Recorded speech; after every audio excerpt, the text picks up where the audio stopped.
Hello and welcome to another Motors.co.uk new car review. Now the car we're going to be looking at today is the Ford S-Max, but before we dive in and see what it's like, please remember to like this video, leave us a comment below to tell us what you thought of it, and while you're here, please remember to subscribe to the Motors.co.uk channel so that you get notified each and every time we upload a new video.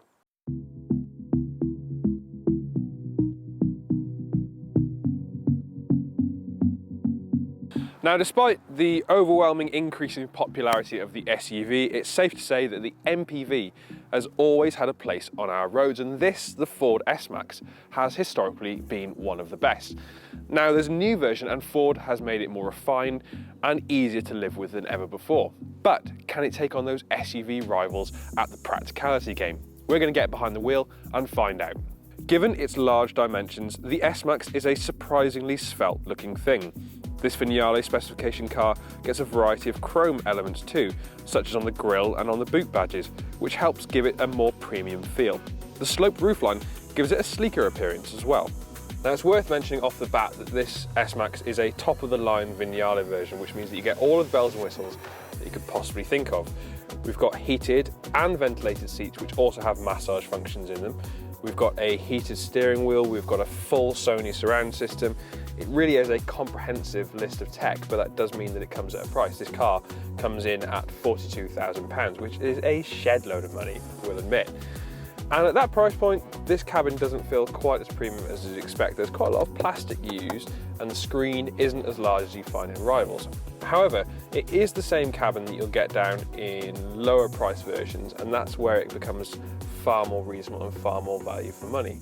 Generally, the feeling of spaciousness is very good in here, and that's because, well, the main gear selector is just a rotary dial, and you've got really good spaciousness down here, and good sized cup holders and good sized door bins. Overall, it's a car that is geared towards families, and you can tell that here because there's just a place for everything, and that makes it a lot less cluttered than you'd expect. The S-Max uses Ford's latest Sync infotainment system, and though it's not quite as pretty as systems that you'll find in rival cars, it's far better than previous ones from Ford that we've seen before. And you get navigation, you get audio systems, you get the climate control up there too, and you also get Apple CarPlay, which means that you can integrate your phone successfully into the car's system. Because the S-Max is a 7-seater, you've got plenty of flexibility when it comes to storage. With all 7 seats in place, there's 285 litres of boot space, which is enough for a small shop. Drop the third row, and this increases to 965 litres, while lowering the second row extends this to a huge 2020 litres. Plus, the seats go completely flat, so putting larger items into the boot won't be a hassle. This S-Max is powered by a 2-litre turbocharged diesel engine with just shy of 190 brake horsepower, which is driven to the front wheels through an 8-speed automatic gearbox. Now, Ford claims it'll return up to 46.3 mpg with emissions as low as 153 grams of CO2 per kilometre. If you do need a little more capability, then there is a 4-wheel drive version of the S-Max available, though this will dent economy, of course. As we've already mentioned, the S-Max is powered by a 2-litre turbocharged diesel engine, and it's an engine which has definitely been designed for economy over outright performance.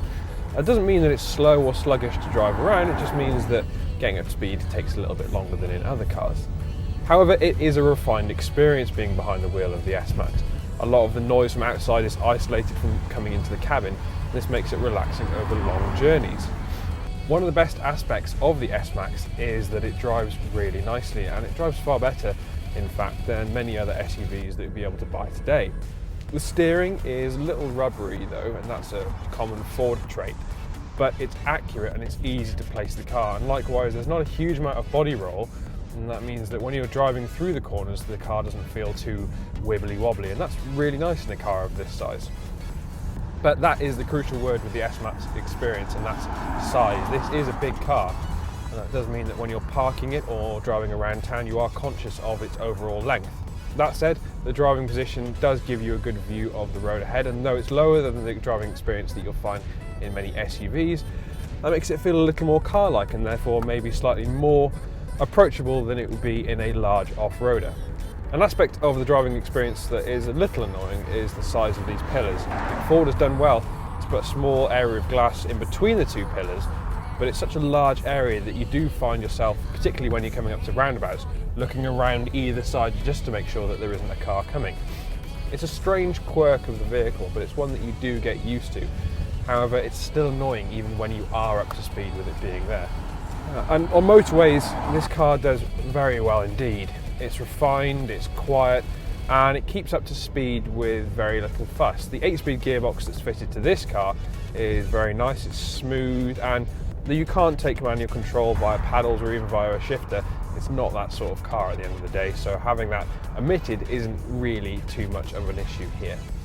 Given the almost dizzying variety of SUVs currently available, you'd think it might be a struggle for cars like the S-Max to keep their heads above water, but that's simply not the case.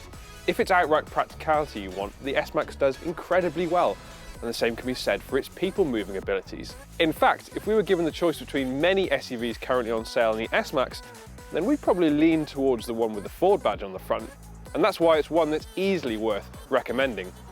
Thank you for watching this video, and if you did like this review of the S-Max and want to see a similar review of some of its competitors, then please follow the links coming up next.